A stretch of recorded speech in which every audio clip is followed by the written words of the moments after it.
de manera virtual a través de la internet, reciban un cordial abrazo, un cordial saludo, una cordial bienvenida de esta su casa, Comunidad del Rey. Así que vamos a empezar con el título de la enseñanza. Hoy yo le he titulado, para los que toman nota, hay algunos hermanos que toman nota ahí, toman un bosquejo para incluso compartir en las células, y yo le he titulado a la enseñanza de hoy, la importancia de la iglesia en las casas. ¿Qué le parece? La importancia de la iglesia en las casas. ¿Y por qué esta enseñanza? Bueno, yo creo que Dios de alguna manera, no desde ahora, sino incluso en los tiempos de Jesús, Él ha querido que no seamos dependientes de un templo, que no seamos dependientes de un lugar. De hecho, esto que nosotros vemos físicamente, quizás ni siquiera se le debiera llamar templo, sino más bien un auditorio, porque aquí es donde nos reunimos. Precisamente la iglesia se reúne para escuchar una enseñanza, un sermón, un discurso. ¿De qué? Pues de las escrituras, de lo que Dios tal vez en el secreto, como le decía Dios allá a través del profeta Jeremías, quien estuvo en el secreto de Jehová para que hablara mis palabras, porque había muchos profetas que hablaban imaginaciones, lo que Dios no mandó a decir. Entonces, nosotros hemos estado en el secreto de Dios, escuchando a Dios, pidiéndole a Dios una dirección, una palabra, una enseñanza para usted de la iglesia. Entonces nos reunimos un fin de semana, ya sea un sábado o un domingo, para escuchar lo que Dios quiere decir a la iglesia. Así dice el libro de Apocalipsis: el que tiene oídos para oír, oiga lo que el Espíritu dice a la iglesia. Y para eso es este lugar. Este lugar es un auditorio donde venimos, nos reunimos a escuchar lo que el Espíritu quiere decirle a la iglesia. Entonces le decía que desde hace muchísimos años Dios no quiere que seamos dependientes de un lugar, de un templo. Tal es así que Jesús predijo, él profetizó la destrucción del templo. ¿Por qué? Porque el pueblo de Israel en aquel entonces se había hecho muy dependiente del templo. De hecho, lo idolatraban. Ya era un ídolo, como el hombre acostumbra precisamente y generalmente hacerlo. Somos muy dados a la idolatría. Ya idolatraban el templo. Entonces Jesús les dijo que no iba a quedar piedra sobre piedra, que iba a ser destruido el templo. Y sucedió en el año 70, fue destruido el templo. ¿Y qué pasó después de que fue destruido el templo? Bueno, una vez que la iglesia recibió el Espíritu Santo allá en Pentecostés y empezó Dios a hacer su obra, la iglesia empezó a actuar, a reunirse, a operar por las casas. Ciertamente al inicio en Pentecostés todavía existía el templo, entonces dice la Biblia que se reunían en el templo y por las casas. Entonces la iglesia empezó a reunirse por las casas. Lamentablemente, entre comillas digo yo lamentablemente, pasaron los años y en el año 300 después de Cristo aproximadamente llegó un emperador que se llamó Constantino y ya dejó de perseguir a la iglesia. La iglesia que estaba siendo perseguida y se tenía que reunir secretamente para que no los persiguieran y los metieran a la cárcel, se reunían en las casas y hasta en las catacumbas, también dice la historia. Este emperador dejó de perseguir a la iglesia por una supuesta revelación que tuvo y dijo: ya no persigamos más, todos somos hijos de Dios. Y probablemente empezó quizás hasta levantar templos para que la iglesia otra vez empezara a reunirse en templos. Y tal vez pudiéramos pensar que fue una bendición de que este emperador ya no los persiguiera, pero no, yo creo que más bien la iglesia perdió la calidad, se empezó a diluir la fe, la creencia, el amor, la entrega por Cristo. Aquellos que estaban dispuestos a dar su vida por Dios ya ahora, como no eran perseguidos, ya ahora cualquiera era cristiano, empezó a diluirse la fe. Y no es muy diferente de lo que vemos hoy día. Entonces, por eso es que vamos a hablar hoy de la importancia de la iglesia en las casas. Quiero leer, primero que nada, en 2 de Samuel, capítulo 6, una historia tremenda que quiero poner como base, como contexto, incluso para que hoy aprendamos y entendamos de por qué es importante que la iglesia se reúna en las casas. Y no solo en las casas, no lo tomemos de una manera generalizada. La importancia de que la iglesia se pueda reunir en mi casa. Vea lo que dice 2 de Samuel capítulo 6. David volvió, desde el versículo 1 vamos a leer. David volvió, dice la Biblia, a reunir a todos los escogidos de Israel, 30,000. Y se levantó David y partió de Baala de Judá con todo el pueblo que tenía consigo, para hacer pasar de allí el arca de Dios. Este es un detalle muy importante que hoy vamos a ver, el arca de Dios. Diga conmigo, el arca de Dios. Ok, no se le puede olvidar este detalle porque hoy vamos a hablar del arca de Dios. ¿Qué significa el arca de Dios acá en esta historia? Ok, dice entonces en el versículo 2, dice, y se levantó David y partió de Baala de Judá con todo el pueblo que tenía consigo para hacer pasar de allí el arca de Dios, sobre la cual era invocado el nombre de Jehová de los ejércitos, que mora entre los querubines. Versículo 3, pusieron el arca de Dios sobre un carro nuevo y la llevaron de la casa de Abinadab, que estaba en el collado, y Usa y Ahío, hijos de Abinadab, guiaban el carro nuevo. Nota el énfasis, cuando la Biblia hace un énfasis, algo quiere enseñarnos. 2 veces ya mencionó el carro nuevo. Claro, no era como los carros de ahora, no era un Mercedes, un Audi, no sé, BM, no. El carro nuevo era una carreta. Estamos hablando de muchos años antes de Cristo. Entonces era una carreta, pero era nueva. Era seguro de la mejor madera. Ok. El carro era nuevo. Escogieron, David le hizo un carro nuevo para transportar el arca de Dios. Entonces dice el versículo 4, y cuando lo llevaban de la casa de Abinadab, que estaba en el collado con el arca de Dios, Ahío iba delante del arca. Y David y toda la casa de Israel danzaban delante de Jehová con toda clase de instrumentos de madera de haya, con arpas, salterios, panderos, flautas y címbalos. Cuando llegaron a la era de Nacón, Usa extendió su mano al arca de Dios y la sostuvo porque los bueyes tropezaban. Se da cuenta que era una especie de carreta, era llevada por bueyes. Entonces, el arca, ¿qué es el arca de Dios? Para irle adelantando un poquito. Imagínese un cajón, para efectos de la enseñanza de hoy, imagínese un cajón de aproximadamente 1 metro por 1 metro por 1 metro, o sea, un cubo de aproximadamente 1 metro. Entonces, ese era el arca de Dios. Y la llevaban en una carreta, en un carro nuevo que era jalada por bueyes, pero en el camino tropezaban los bueyes y seguramente la carreta brincaba y se iba a caer el arca de Dios. Entonces Usa extendió la mano para sostenerla. Pero vea lo que dice el versículo 7. Y el furor de Jehová se encendió contra Usa y lo hirió allí Dios por aquella temeridad y cayó allí muerto junto al arca de Dios. Y se entristeció David por haber herido Jehová a Usa y fue llamado a aquel lugar Pérez Usa hasta hoy. Y temiendo David a Jehová aquel día dijo: ¿cómo ha de venir a mí el arca de Jehová?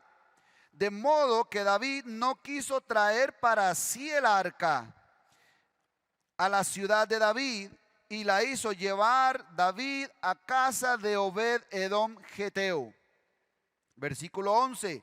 Y estuvo el arca de Jehová en casa de Obed Edom Geteo 3 meses, y bendijo Jehová a Obed Edom y a toda su casa.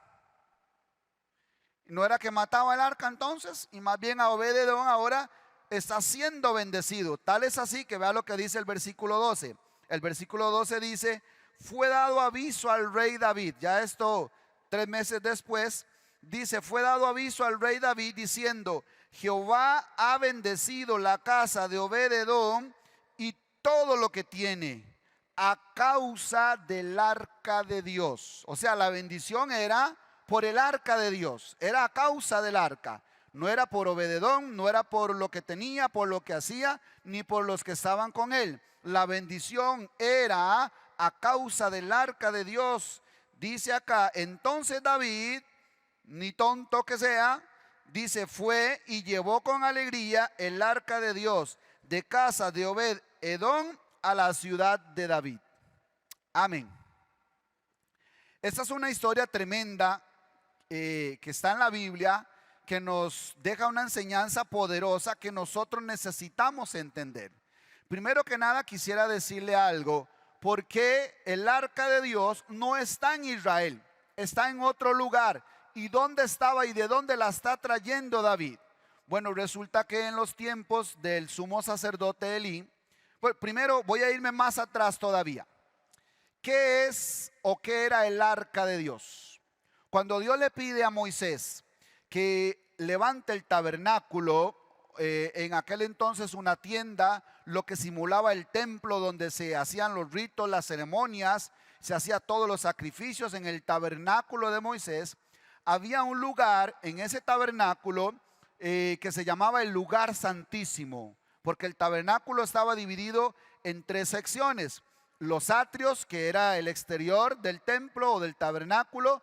Luego más adentro estaba el lugar santo, que era donde ministraban los sacerdotes. Y por último, más adentro, más íntimo, más cerrado, estaba el lugar santísimo. Y en el lugar santísimo solo estaba el arca de Jehová, o lo que se conoce también como el arca del pacto. Solo eso era el único utensilio que estaba ahí. Y nadie entraba ahí, no había luz ni nada. Solo entraba el sumo sacerdote una vez al año. Esa arca, ya les comenté, era como una especie de cajón, pero sobre la tapa de ese cajón había 2 querubines, uno al frente del otro, que dice que cubrían la gloria de Dios. Ok, eso era como un pequeño modelo de lo que Dios estaba queriendo revelar acerca de su obra, acerca de su gloria, acerca de su Hijo incluso. Esa arca, el pueblo de Israel, cuando iban a pelear contra otros ejércitos, la llevaban los levitas y Dios estaba con ellos. ¿Ok? Entonces, a tal punto que en los tiempos del sumo sacerdote Elí, ahora sí, estaban luchando contra los filisteos Israel. Y estaba lo más recio de la batalla, y se podría decir que estaba ganando el pueblo filisteo. Y de pronto dijeron: traigan el arca de Jehová a la guerra. Se fueron y trajeron el arca de Jehová a la guerra. Y entonces se alegraron, escucharon un grito de alegría, de júbilo. Y los filisteos tuvieron miedo y dice: ahora sí nos va a ir mal, porque Dios está con ellos. Y hemos escuchado lo que hizo en Egipto con el faraón y su ejército, cómo los destruyó y los libertó con mano poderosa. Entonces dijeron los filisteos: ahora sí estamos perdidos. Pero aún así se esforzaron y lucharon. Dijeron: no importa, luchemos. ¿Y sabe qué pasó? Ganaron los filisteos. ¿Por qué ganaron los filisteos? Porque en ese momento, cuando era sumo sacerdote Elí, tenía 2 hijos que eran sacerdotes, Ofni y Finés. Pero dice la Biblia que ellos hacían lo malo delante de Jehová, que ellos menospreciaban las ofrendas, que ellos cometían pecado en el mismo tabernáculo, menospreciaban a Dios y su obra. Entonces, claro, ellos dijeron: llevamos el arca y ganamos. No, ellos los 2 hijos de Elí, murieron el mismo día. Y el arca de Jehová se la llevaron los filisteos. Y cuando se dio cuenta el sumo sacerdote Elí que los filisteos se habían llevado el arca, se conmocionó más que cuando le dijeron que sus hijos habían muerto, y cayó de espaldas y se desnucó, dice la Biblia, y murió, porque se habían llevado el arca de Dios. En otras palabras, y de hecho él lo proclama, usted lo puede leer ahí en los capítulos 2, 3 y 4 de Primera de Samuel. La gloria de Jehová nos ha dejado. La gloria de Jehová se ha ido. Ya no está con nosotros. Eso era lo que representaba para Israel el arca del pacto, el arca de Jehová, que Dios estaba con ellos. Ok, entonces los filisteos se llevaron el arca. Por eso es que pasado mucho tiempo, David es coronado rey, lo sientan en su trono, empieza a luchar contra los ejércitos enemigos y de pronto se encuentra contra los filisteos. Los derrota y ahora dice, ahora sí, vamos a llevar el arca del pacto a Jerusalén, a Israel. Y así lo hace, como lo acabamos de leer en el capítulo 6 de Segunda de Samuel. David se trae a su ejército y dice, nos vamos a llevar el arca. Pero resulta que en el camino sucede esta tragedia. Muere Usa por esta temeridad. Entonces dejan el arca, como decimos a lo tico, tirada en la casa de Obededón porque se asusta. Esta arca mata. Yo no me voy a arriesgar a morir como Usa. Y la dejan en la casa de Obededón. Que por cierto, si usted estudia la genealogía de Obededón, él era levita. Entonces, Obededón sabía cómo tratar el arca. Y entonces dijo, claro que sí, déjenla en mi casa. Entonces, ¿por qué el arca de Jehová bendijo la casa de Obededón durante 3 meses y todo lo que tenía? ¿Y por qué hirió a Usa? ¿Y por qué hubo muerte cuando la estaban trasladando? Si usted sigue leyendo el libro de Samuel, también el libro de Crónicas, se dará cuenta que después David investigó y se dio cuenta que estaban trasladando el arca de Jehová de una manera incorrecta. ¿Cómo es que tenía que ser trasladada? David dijo, primero que nada, tiene que ser llevada por los levitas. Esa fue la orden que Dios le dio a Moisés después de que construyera el arca. Debía ser llevada por los levitas. Número 2, no podían tocarla. Este cuadro, ese cubo, ese cajón, esa arca, tenía en las 4 esquinas 4 anillos, uno en cada esquina. En esas esquinas tenían que meter una barra y esa barra la metían los levitas y la ponían sobre sus hombros, la cargaban y la llevaban los levitas. Nunca tocaban el arca porque representaba la gloria de Dios que mora entre los querubines. Obededón, que era levita, probablemente sabía eso y nunca tocó el arca. Seguro le dijo, pónganmela por ahí. Puede ser. O quizás él dijo, sí, espérese, pero déjeme traer 2 barras. Porque sabía que no podía, no debía tocar el arca de Jehová. Pero lo más importante es que fue bendecido él y todo lo que tenía a causa del arca de Dios. ¿Qué representa el arca de Dios? El arca del pacto. En la Biblia representa la misma presencia de Dios. Representa al mismo Cristo. Representa la misma presencia de Cristo. Por eso es que la casa de Obededón fue bendecido y todo lo que tenía a causa del arca del pacto. Entonces, ¿por qué fue bendecido Obededón por 3 meses? Porque él sabía cómo tratar esa arca, porque él sabía cómo cuidar, él sabía incluso hasta temerle. Claro, seguramente él se dolió cuando se la llevaron, porque él sabía que la misma presencia de Dios moraba en su casa. En aquel entonces, en el antiguo pacto, representada por un utensilio. Sabemos que en el nuevo pacto ya es algo espiritual, es interno. Estamos hablando de la sustancia del mismo Cristo, que hoy vamos a ver cómo es que se mueve esa presencia, cómo es que mora y cómo es que puede también estar en mi casa, precisamente esa misma presencia de Dios. ¿Qué le parece? Y hablando de la importancia de la iglesia en las casas, yo quiero decirle que a Jesús le gustaba predicar en las casas. Si usted lee y escudriña los evangelios, a Jesús le gustaba mucho ir por las casas, sentarse y predicar. Usted tal vez ha leído la historia de Lázaro, donde él se sentaba a enseñar, Lázaro se sentaba a escucharlo, María se sentaba a sus pies y bueno, sabemos la historia de Marta también. A él le gustaba ir a esa casa. ¿Por qué? Porque ahí podía predicar el evangelio del reino.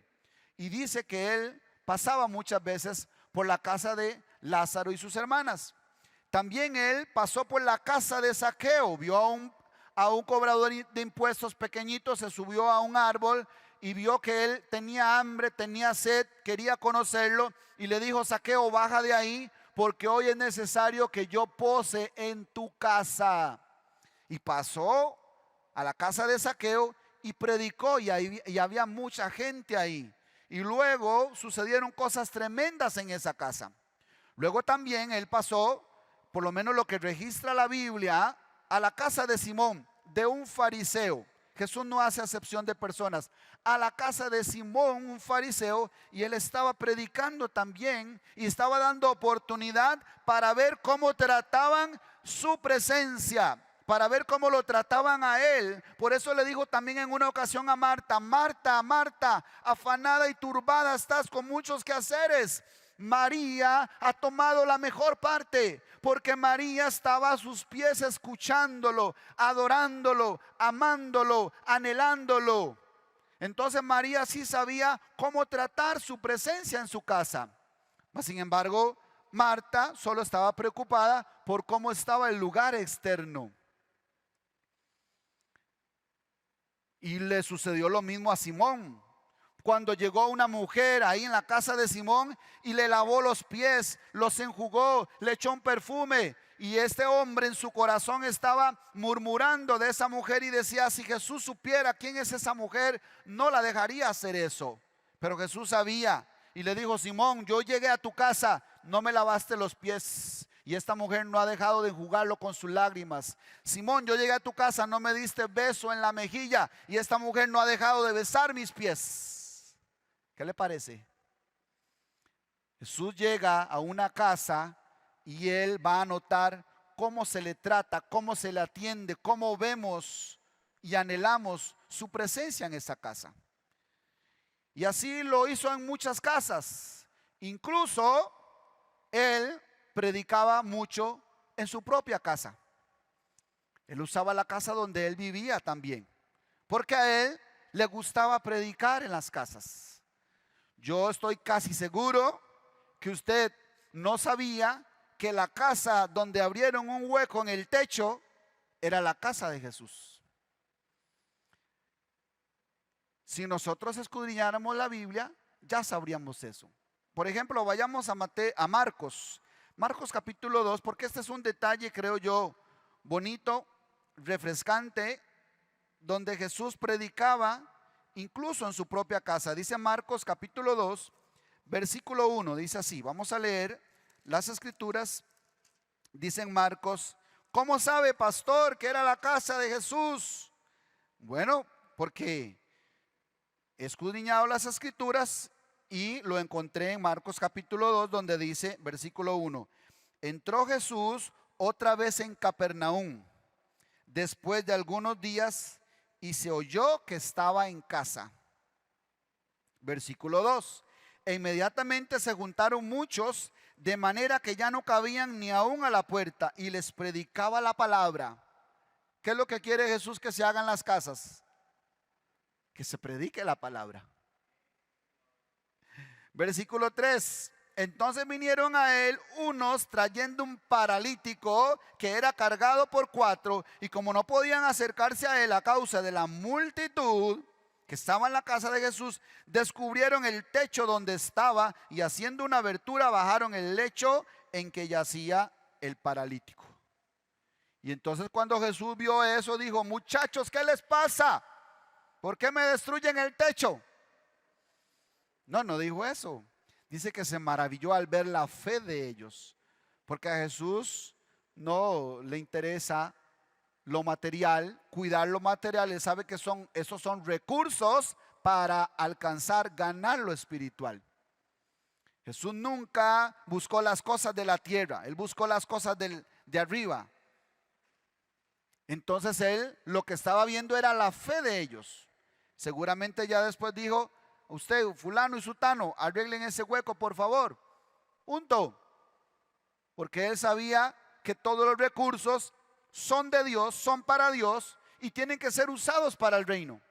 Como cuando le dijo a los discípulos: vayan a la casa de un hombre y dígale: hoy voy a celebrar la Pascua en tu casa.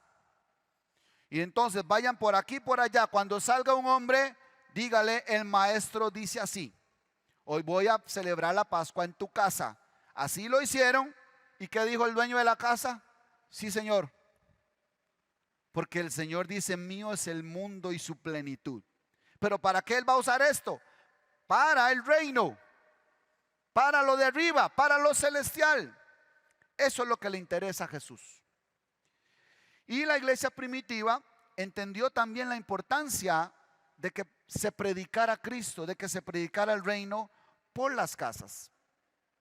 Voy a leerle unos pasajes rápidamente donde vemos el respaldo de esto. Hechos capítulo 5, versículo 38 dice así. Hechos 5, 38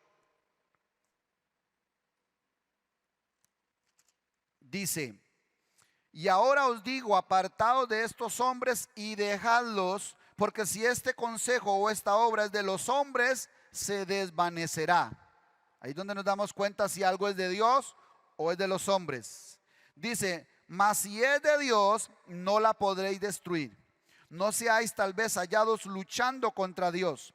Y convinieron con él, y llamando a los apóstoles después de azotarlos, les intimaron que no hablasen en el nombre de Jesús, y los pusieron en libertad. Y ellos salieron de la presencia del concilio. En el versículo anterior dice que los azotaron. Y ellos salieron de la presencia del concilio gozosos de haber sido tenidos por dignos de padecer afrenta por causa del nombre. A nosotros a veces más bien nos hacen una mala cara y ya queremos renunciar. A veces a nosotros nos dicen: cristianito, y ya nos sentimos mal y no, yo ya no quiero ser cristiano, todos se burlan de mí. Más bien investigue por qué es que se burlan de usted. Quizás es que no se comporta como un verdadero cristiano. ¿Aló?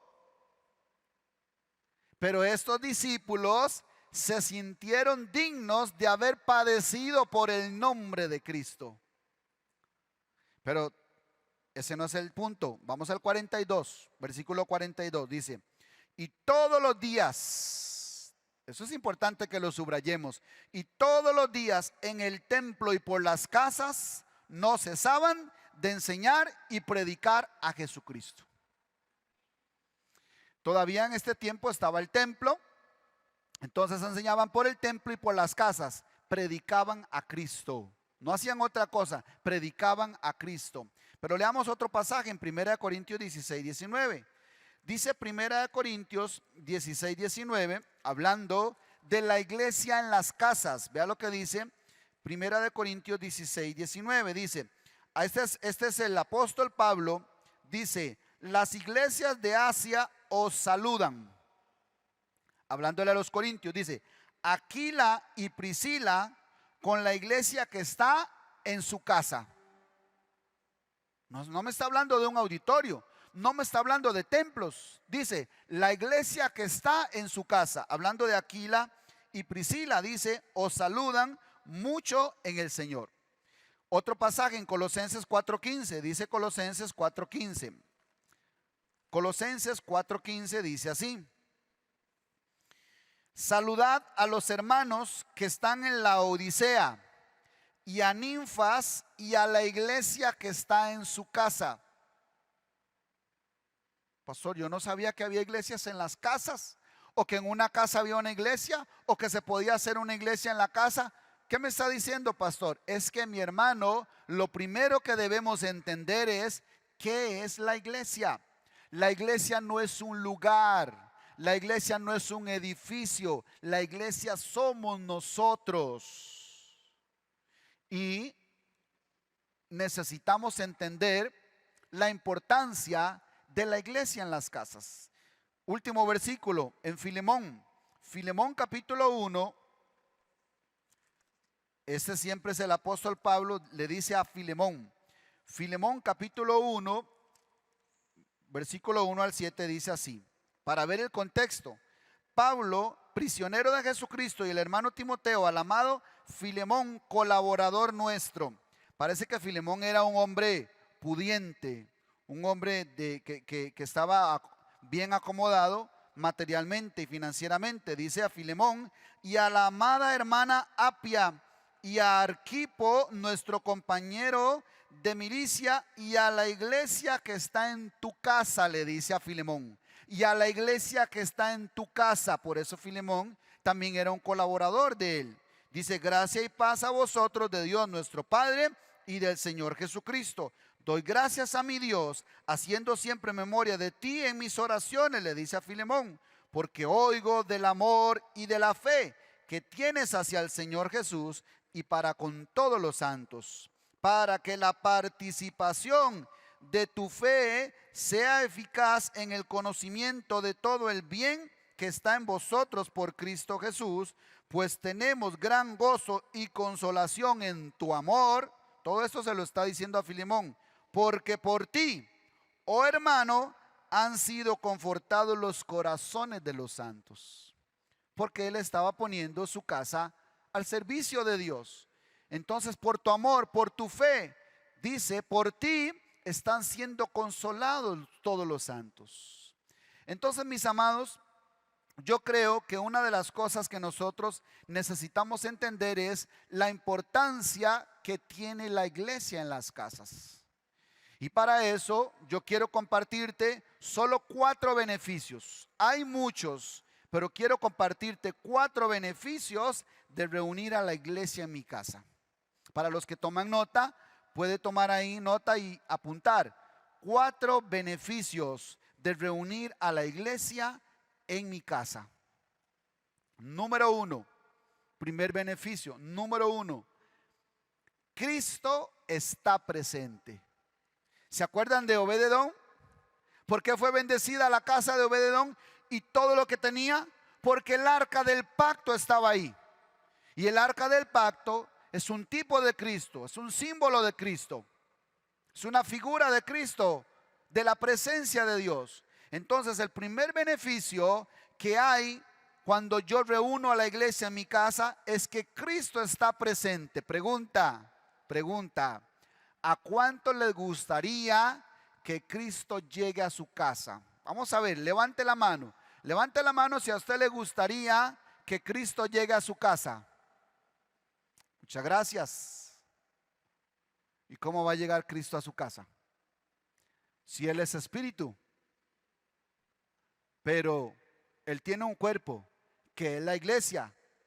Y entonces, cuando la iglesia se reúne en su casa, Cristo está presente.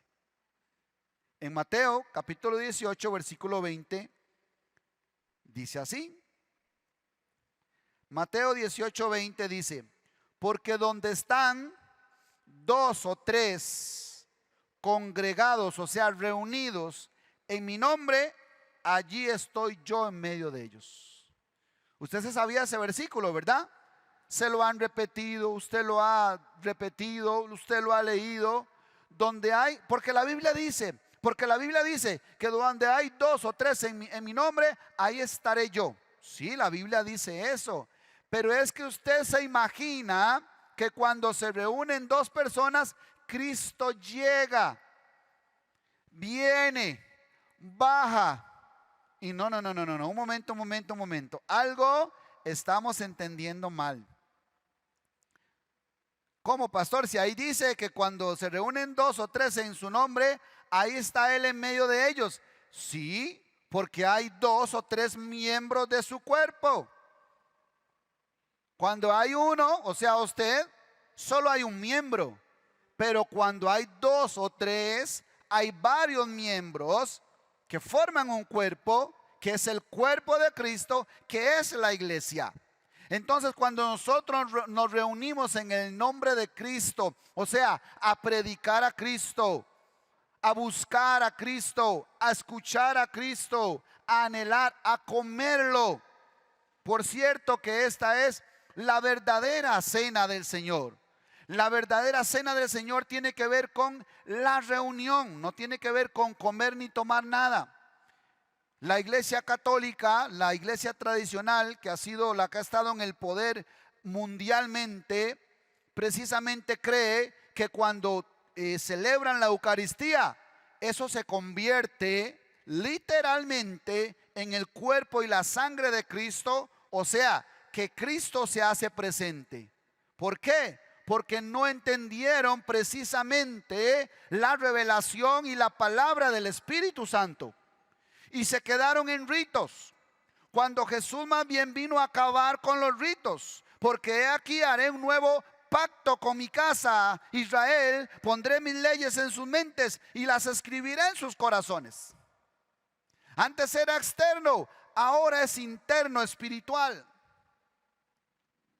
Entonces eso lo han enseñado, lo han creído la iglesia católica, pero la iglesia evangélica no está muy lejos de eso. Lo que hizo fue cambiar de nombre el ritual. Lo que hizo fue seguir creyendo en cosas externas, a tal punto que cuando leemos este versículo, lo creemos, sí que lo creemos. Donde hay 2 o 3 reunidos en su nombre, ahí estaré yo en medio de ellos. Y entonces dice: hermano, tomémonos de las manos, porque aquí está Cristo. Yo siento a Cristo como desciende. No, mi hermano, Cristo no desciende de ningún lugar. Jesús dijo: el que en mí cree, de su interior fluirán, correrán ríos de agua viva. Dice, esto era haciendo referencia al Espíritu Santo que habían de recibir. Cristo está dentro de usted. Y cuando se reúnen 2 o 3, entonces está presente el cuerpo y fluye ese cuerpo y celebramos esa cena. Y eso sí que hace que Cristo esté presente. No ninguna ceremonia, no ninguna celebración, no ningún evento. Cuando los miembros, cuando la iglesia se reúne, Cristo en su nombre, eso sí, ¿verdad? Porque si se reúnen a otras cosas, Él no está presente. Porque podemos reunirnos a ver el partido de la CL, son cristianos, está bien, pero se reunieron a ver el partido de la CL, se reunieron a ver una película, no. A celebrar a un cumpleaños, no. Tranquilo, hágalo, no estoy diciendo que es malo, solo que Cristo no está en medio de ellos, porque no se están reuniendo en su nombre, para comerlo a Él, para meditar en Él, para buscarlo a Él, para anhelarlo a Él, como María cuando estaba en la casa de Lázaro. Punto número 2, otro beneficio de reunir a la iglesia en mi casa: la iglesia está siendo edificada. La iglesia es edificada cuando nos reunimos en las casas. Efesios 4:16 dice así. Efesios capítulo 4, versículo 16. Dice así: hablando de la edificación de la iglesia. 4:16 dice: de quien todo el cuerpo, estamos hablando de un cuerpo, de la iglesia, que es el cuerpo de Cristo, de quien todo el cuerpo, bien concertado y unido entre sí por todas las coyunturas que se ayudan mutuamente según la actividad propia de cada miembro, recibe su crecimiento para ir edificándose en amor.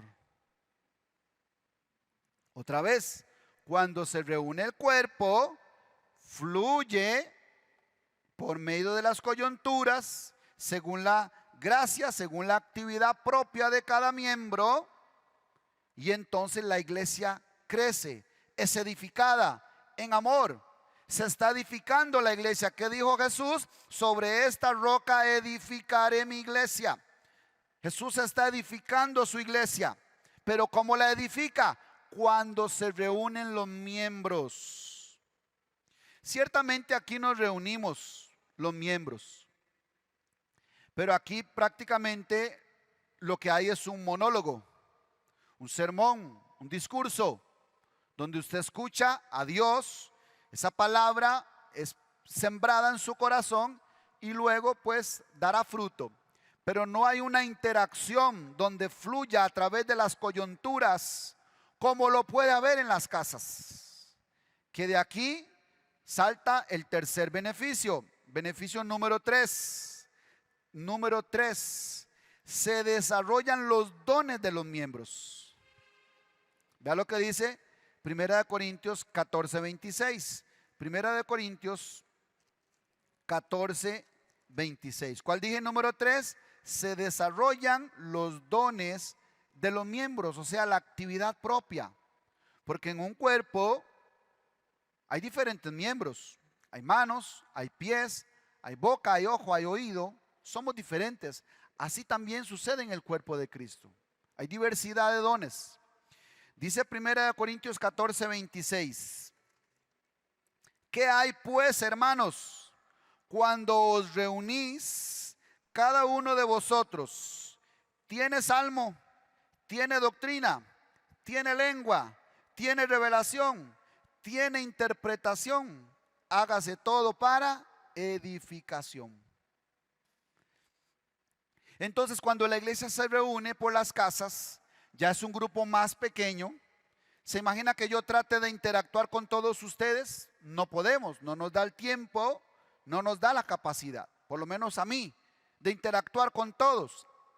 Entonces, ya dijimos, este es un auditorio donde nosotros presentamos un discurso, una enseñanza, un sermón, donde Dios puede hablar a su corazón directamente. Y luego esa palabra brotar, esa semilla brotar, para luego dar fruto. Pero la iglesia en las casas nos da la oportunidad de que se desarrollen los dones de los miembros. Aquí habla de salmos, aquí habla de interpretación, aquí habla de doctrina, tiene alguna doctrina, o sea, enseñanza, revelación, se puede compartir. Por ejemplo, usted llega a la reunión en su casa o a la que usted asiste y entonces usted puede hacer un comentario, usted puede hacer una pregunta, usted puede hacer un aporte. De pronto hay un hermano que dirige un canto, aquí habla de salmos, hay un hermano que dirige un canto. Luego el que preside la reunión, el moderador, el dirigente. Mi hermano, yo no sé si usted sabía, pero hace unos años de aquí salieron personas que ahora son pastores. ¿Y cómo nacieron? ¿Cómo nació ese ministerio? ¿Cómo se desarrolló ese ministerio? ¿Cómo se desarrolló ese don? En una reunión de iglesia en una casa, que bien le podemos llamar células, grupos, no sé. El nombre no es tan importante como lo que se haga en esa reunión de iglesia por las casas. Pero hubo esa oportunidad. Hubo alguien que se atrevió a dirigir un canto y le dijeron: hermano, pero ¿qué está haciendo usted aquí? Porque usted no está en el coro de la iglesia. Y de pronto lo motivaron, se unió al coro de la iglesia y Dios empezó a fluir de una manera extraordinaria a través de ese hermano o esa hermana. Músicos tal vez, predicadores, servidores, administradores. A muchos les ayudó incluso hasta la hora de presentar sus tesis o exponer en la universidad o en su trabajo. Como diríamos también a lo tico, se le fue el miedo. Perdió el temor, perdió el miedo, el temor escénico, pánico escénico tenían muchos. Pero al estar la iglesia ayudándose mutuamente y ejercitándose los miembros, porque si hablamos naturalmente, un cuerpo natural físico que tiene diferentes miembros, si lo empieza a ejercitar, se va a fortalecer. Pero si nosotros solo venimos cada domingo al auditorio y usted solo escucha y escucha y escucha y no puede ejercitar un don, un ministerio, entonces siempre va a ser, si me permiten el término, un débil en la fe. Que de eso habla todo el capítulo 4 de Efesios. Pero si yo empiezo a ejercitar este brazo se me va a poner fuerte. Si yo empiezo a hacer ejercicio, a correr, yo voy a tener buenos pulmones. Yo puedo usar también el cerebro, ejercitar el cerebro, leyendo libros, aprendiendo cursos. Entonces voy a ejercitar mi cerebro. Y entonces va a estar fuerte mi cerebro. ¿Por qué? Porque lo estoy ejercitando, lo estoy usando. Hay algunos que lo tienen nuevecito, porque no lo usan. Pero igual es espiritualmente hablando. No sabemos si hay un gran predicador dentro de usted. Pero aquí no lo podemos saber, porque aquí solo yo hablo. Pero en las reuniones de iglesia por las casas, ahí seguramente sí se va a dar cuenta el guía, el coordinador, el moderador, el dirigente de esa reunión. Va a verlo a usted. Puede ser que lo ayude como un hermano mayor. Puede ser que lo motive a ejercitar ese don que Dios ha depositado en usted. Número 4. Cuarto beneficio de tener una reunión de iglesia en mi casa es que se abre una puerta de salvación. Se abre una puerta de salvación. ¿Cree usted que le agradará eso a Dios? ¿Cree que al Señor le interesa? ¿Cree que el Señor puede proveer recursos para ese proyecto donde hay una puerta de salvación? ¿Puede usted creer que Dios no va a escatimar en que el arca de Dios, la presencia de Dios, esté en ese lugar para bendecir a esa persona y todo lo que él tiene, puesto que es una puerta de salvación? Vea lo que dice Hechos capítulo 10. Hechos 10, 24. Hay varios ejemplos, pero yo voy a usar solo este. En Hechos 10, 24 está la historia de Cornelio. Cornelio tuvo una visión y mandó llamar a Pedro. Pedro tuvo otra visión y por eso aceptó ir a visitar a Cornelio. Y Cornelio preparó una reunión en su casa. Todavía no era iglesia. Luego se convirtió en iglesia. Hechos capítulo 10, versículo 24 dice así: al otro día entraron en Cesarea y Cornelio los estaba esperando, habiendo convocado a sus parientes y amigos más íntimos. O sea, Cornelio preparó el momento, la escena, todos los recursos. Ya luego solo faltaba la parte de Dios. Él preparó todo para estar listo para que Dios hiciera su obra. Invitó a sus amigos, a su familia, sus siervos, toda la familia de Cornelio, sus criados y sus amigos estaban ahí. Ahora sí, llegó el que predica a Cristo, que en este caso es Pedro. Y vea lo que sucedió en el versículo 44. Versículo 44 dice: mientras aún hablaba Pedro estas palabras, el Espíritu Santo cayó sobre todos los que oían el discurso. Y ya ahí no hacía falta, ya no hable más Pedro, tranquilo. Ya el Señor vino sobre esta gente, llenó, y dice que hablaban en lenguas, fueron todos llenos del Espíritu Santo. ¿Dónde? En una casa. ¿En la casa de quién? En la casa de Cornelio. Lo mismo sucedió con el carcelero de Filipo, cuando él vio que Pablo no había escapado junto con todos los presos. ¿Qué tengo que hacer para ser salvo? Cree en el Señor Jesucristo y serás salvo tú y toda tu casa. Yo creo. Y ahí mismo confesó a Cristo, pero lo llevó a la casa de él, prepararon una cena, le predicaron a Cristo y dice que todos creyeron la palabra de Dios. Se regocijaban al creer la palabra de Dios. Mis hermanos, muchas personas se han salvado en una reunión por las casas. El 30 de agosto de 1992 a las 12 de la noche, mi mamá tenía una reunión en su casa, una reunión de iglesia. Habían predicado a Cristo, habían cantado, habían adorado. Era una vigilia. Un 30 de agosto de 1992. Yo llegué, entré a mi casa, iba a irme rápido para mi cuarto, pero me detuvieron acá. Quédese con nosotros a compartir, me dijo uno de los asistentes. Yo me quedé. Y luego me dijo, ¿le gustaría abrirle su corazón a Cristo? Yo le dije, sí. Porque ya el Señor me venía persiguiendo hace algunos días. Y yo dije, claro que sí, porque nada de lo que tengo en este mundo me ha llenado mi corazón. Yo siento que algo me hace falta en mi corazón. Entonces sí quiero abrirle mi corazón a Cristo.